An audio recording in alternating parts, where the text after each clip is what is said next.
local government staff. We shall ensure that the local government administration comply fully with Rivers State Public Procurement Law and Regulations, amongst other statutory laws and policy directives. Amadi described the briefing as a significant step towards strengthening the operational framework of the Rivers State Local Government Service Commission, as well as promoting a positive work culture among staff. We have projected that starting from Tuesday, the 29th of July to 4th September, or thereabout 2025, we shall be embarking on heart-to-heart sensitization and constructive engagement across all the 23 APAs, aimed at re-engineering the workforce and instilling value change and right etiquette. The familiarization briefing also featured healthcare sensitization by Dr. Betty Agala, Executive Director of the Rivers State Contributory Health Scheme Program. Speaking on the need for local government areas authorities to register all staff in the scheme, Dr. Agala said it is paramount for everyone to participate to enjoy its innumerable benefits. Health is so important, and health insurance is one way to improve our health-seeking behavior, to improve our healthcare indices, to prevent our people from becoming poorer because they are trying to access healthcare. So what I'm asking the local government authorities to do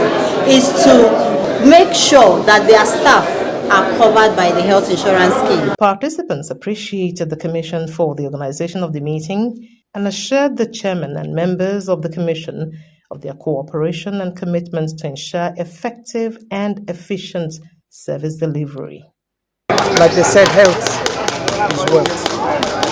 I think it's very important for the management to really look into it as regards to this health scheme. If they can do it according to how the doctor has rightly said, going to local government by local government to register staffs so that we can benefit from the health. Scientists should channel their energies towards achieving responsible scientific innovations capable of promoting societal peace, progress, and respect for divinity. This and many more were the suggestions made by the Professor of Environmental and Applied Microbiology, Kimka Ubunda, while delivering the fourth valedictory lecture on the topic, Irresponsible Sciencing and the Future of Homo Sapiens at the Ignatius Ajuri University of Education, Romolimini, Port Harcourt. Gaspar Anili was there and now reports.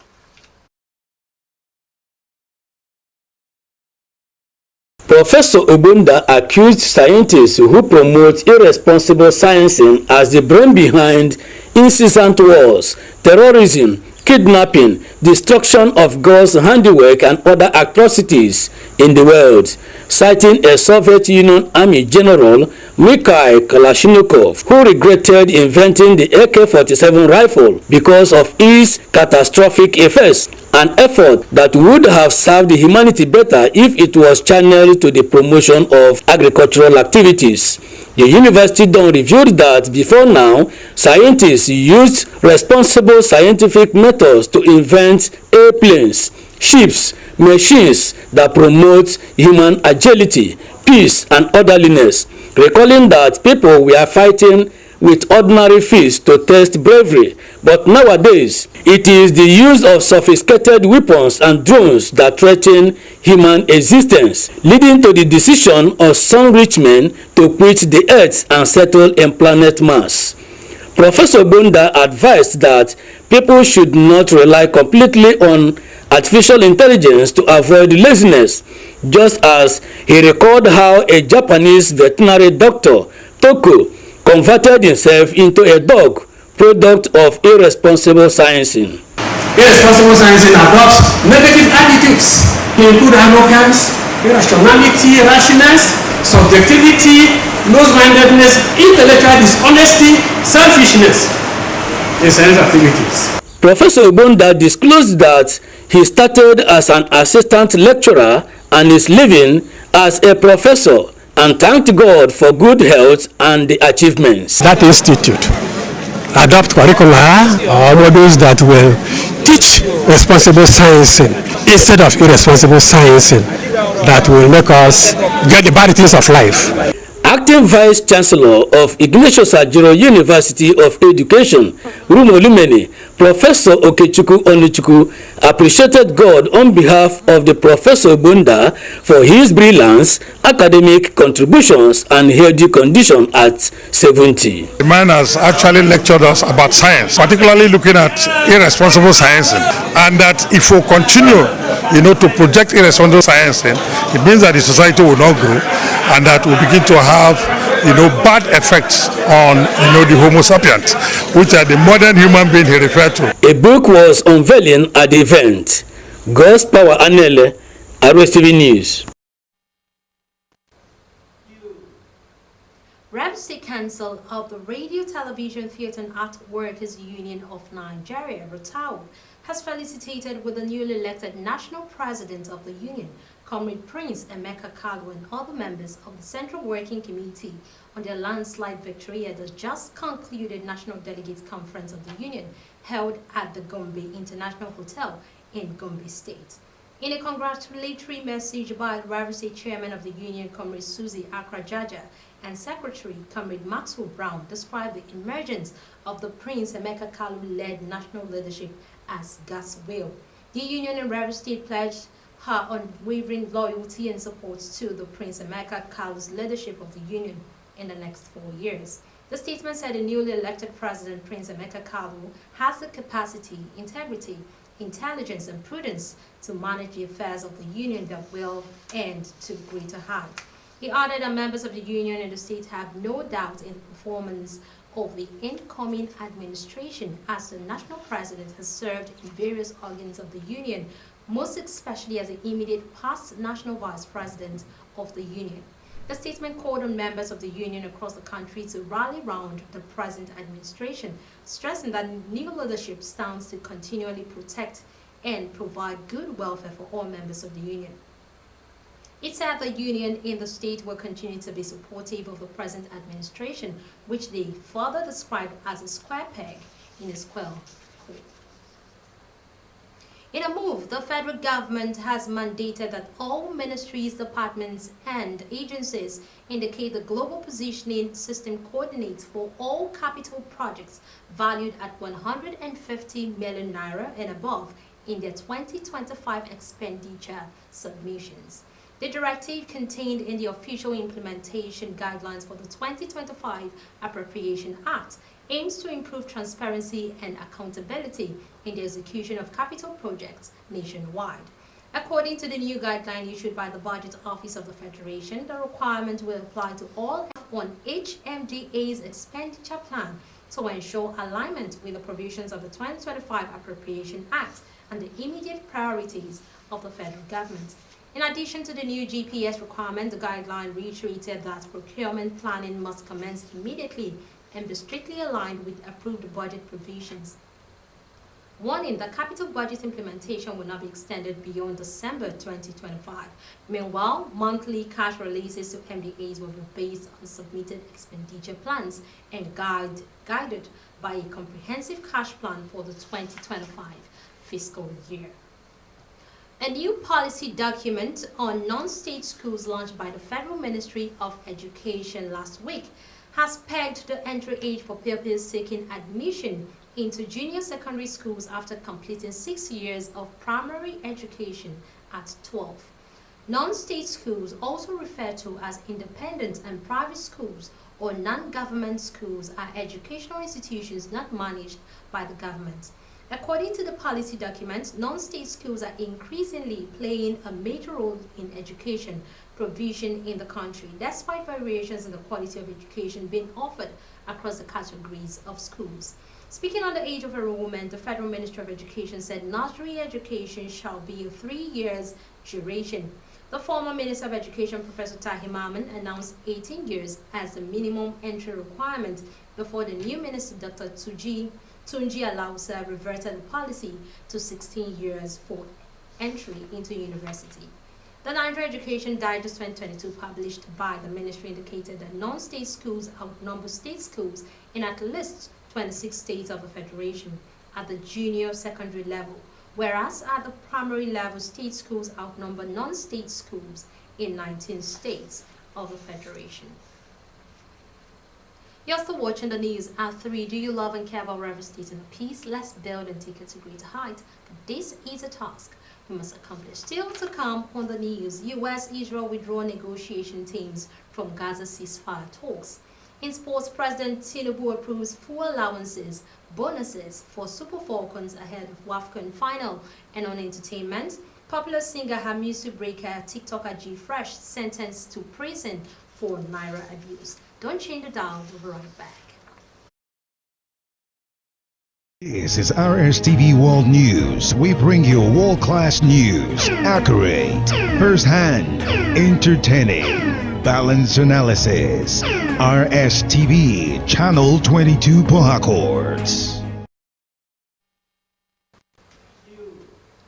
In power, Nigerian Electricity Regulatory Commission (NEC) has said state governments do not have jurisdiction over the national grid and over electric power stations established under federal rules or operating under licenses it issued.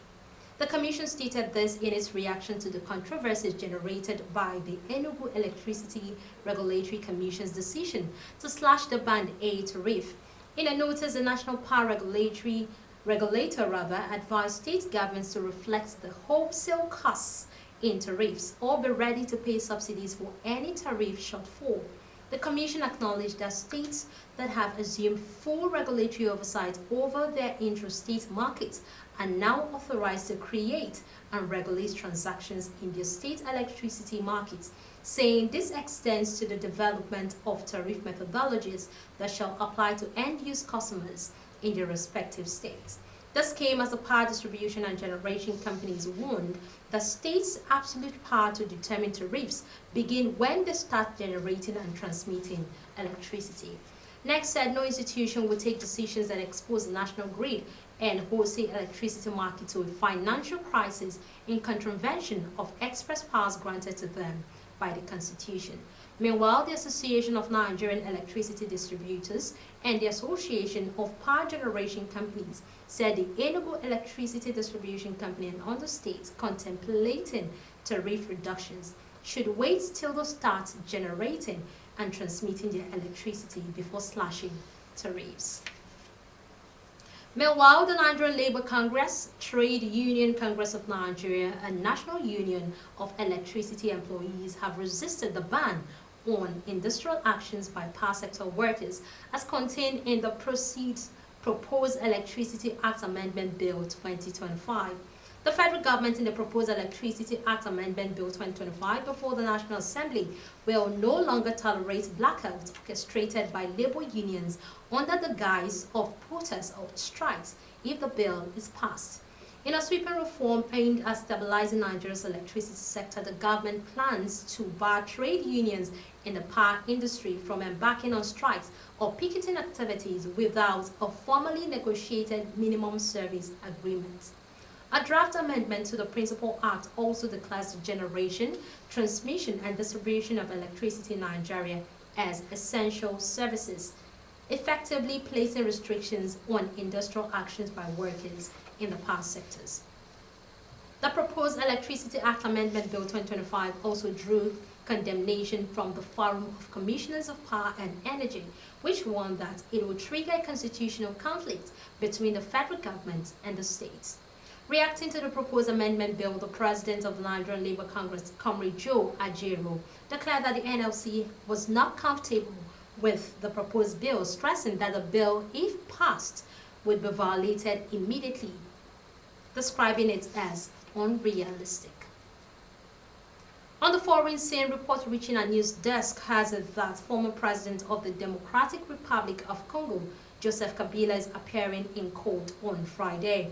Kabila, who is an opponent of the current government in DRC, will face the High Military Court on grounds of a crime against peace. The former president is accused of being an accomplice of the armed group M23, which launched a military offensive in Eastern Congo at the beginning of the year. The fighting only stopped in June following a peace deal between DRC and Rwanda, which backed the group. The report said Kabila is not expected to be present at the trial, as he has lived in exile for the past 2 years. Russian President Vladimir Putin has attended the commissioning of a new nuclear-powered submarine at the Semash shipyard in Severodonetsk in Russia's northwestern Andyansk region. Putin oversees raising the Navy's flag on the newly built Kanyaz Pozharsky nuclear submarine, emphasizing his focus on bolstering Russia's strategic naval forces. Speaking at the shipyard, Putin pledged to carry out plans to modernize the Russian Navy, adding that 2 more submarines are under construction. While the ceremony was meant to demonstrate military might, Russia's invasion of Ukraine has been dragging on for almost 3.5 years, with Moscow incurring heavy naval losses. Kyiv managed to destroy 30% of Russia's warships in the ongoing war, despite not having a navy of its own. The Kanyaz Pozharsky is the 8th Borel-class atomic-powered submarine to enter service, as each of them is armed with 16 nuclear-tipped Bulava intercontinental ballistic missiles. To the U.S., President Donald Trump, Special Envoy Steve Witkoff said the U.S. was cutting short Gaza ceasefire talks and bringing home its negotiating team from Qatar for consultations after the latest response from Hamas showed a lack of desire to reach a ceasefire in Gaza. Witkoff's announcement came while Israeli Prime Minister Benjamin Netanyahu said Israel is working to reach a ceasefire deal with Hamas, but that it cannot be taken as a weakness. Netanyahu's office recalled the negotiating team back to Israel in the light of Hamas's response. In a brief statement, the Prime Minister's office expressed its appreciation for the efforts of Witkoff and mediators Qatar and Egypt, but gave no further details. Meanwhile, the humanitarian situation in Gaza has led to mounting international pressure on both parties to put an end to the conflict. From the entertainment scene, Economic and Financial Crimes Commission (EFCC) has arraigned both popular singer Hamisu Breaker and TikTokers Abubakar Ibrahim before the Federal High Court, presided over by Justice Saleh Musa Shuaib on charges of abuse of Naira in Kano. Adolu Alao disclosed that after the charges were read, both Hamisu Breaker and G Fresh pleaded guilty.